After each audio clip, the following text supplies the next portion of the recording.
La carte d'identité tient désormais dans votre portefeuille depuis 2021.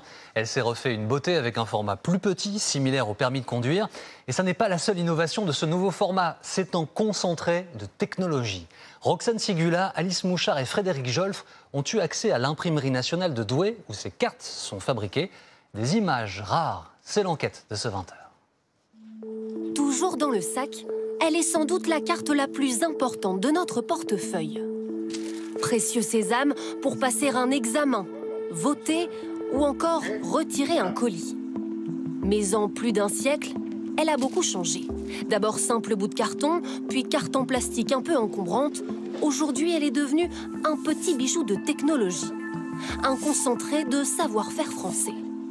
Pour percer tous ces mystères, il faut se rendre à Douai dans le Nord, là où elles sont fabriquées. 8 millions par an. Exceptionnellement, nous avons pu entrer dans ce lieu ultra sécurisé. Pour accéder à chacune des salles, un sas de protection, il faut montrer patte blanche. Rapidement, nous comprenons que notre carte d'identité est en réalité un millefeuille. Et c'est sur cette machine que sont contrôlées les différentes couches. Ici, on va avoir la partie impression visible de la carte d'identité. Ici, la partie holographique de l'élément. Là, la partie tactile. Et ici, la partie invisible qu'on va contrôler sous lumière ultraviolet. Vous vous demandez peut-être à quoi servent tous ces hologrammes, ces encres cachées dans la carte. Eh bien, c'est autant d'obstacles pour dissuader ceux qui tenteraient de la copier. L'hologramme, ici, va avoir des couleurs et des comportements qui sont impossibles à imiter avec des pigments ou avec des vernis qu'on pourrait se procurer sur le marché. Et donc, ça en fait un document complètement unique. Mais le cœur technologique de la carte tient en fait sur à peine 4 mm dans cette puce électronique dernier cri. Grâce à elle, votre carte d'identité peut désormais fonctionner en mode sans contact, comme votre carte bancaire par exemple, et donc être plus facilement contrôlée. Ça va permettre aux services publics et aux forces de l'ordre de la lire de manière très rapide et de manière très simple en venant la poser sur un lecteur. Et donc là, on va pouvoir venir lire toutes les données d'état civil de la personne et également des données qui sont beaucoup plus sensibles, qui sont les empreintes biométriques. Et sur le verso de la carte, le QR code permet lui d'effectuer un contrôle à distance sur un document scanné par exemple. Grâce à tous ces renforts technologiques, la carte d'identité est aujourd'hui l'un des documents officiels les plus sûrs. Seule une vingtaine de cas de fraude ont été recensés ces dernières années. Mais pour toujours garder une longueur d'avance sur les auteurs de contrefaçon, il faut traquer la moindre faille de sécurité. Donc les forces de l'ordre, notamment police et gendarmerie, font remonter via les autorités françaises des cas de fraude, soit sur des documents français, soit sur des documents étrangers.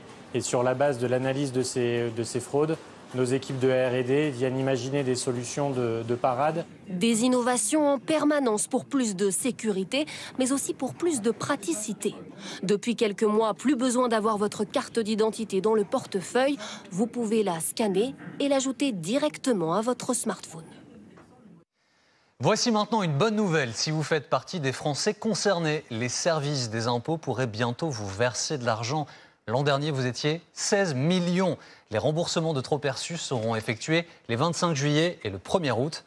Mode d'emploi avec Francesco De Pacchi, Noah Darcel et Noémie Maillard. La bonne nouvelle de son été, Célia l'a apprise, figurez-vous, sur le site des impôts. Je vais être remboursée d'une somme suite à ma déclaration d'impôt qui s'élève à 1 123 €. Lors de sa déclaration de revenus l'an dernier, cette commerciale de 27 ans a fait un choix stratégique.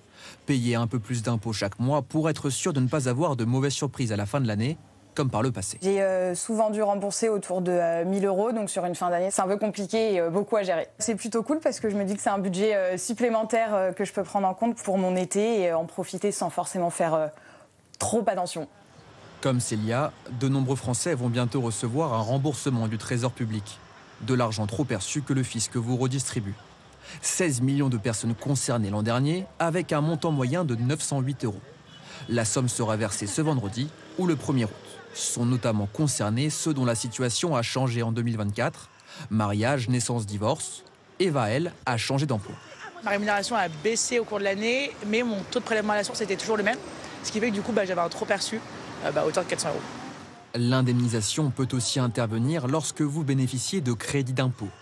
Pour la garde d'un enfant par exemple, Des dons versés à une association ou l'emploi d'une aide à domicile. Comment cela va-t-il se passer ?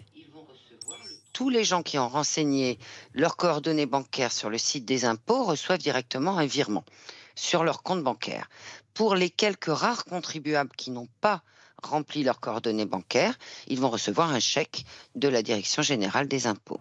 En revanche, pour d'autres Français, 10 millions l'an dernier, mauvaise nouvelle. Le rattrapage se fera dans l'autre sens, avec pour eux un reste à payer à partir du mois de septembre.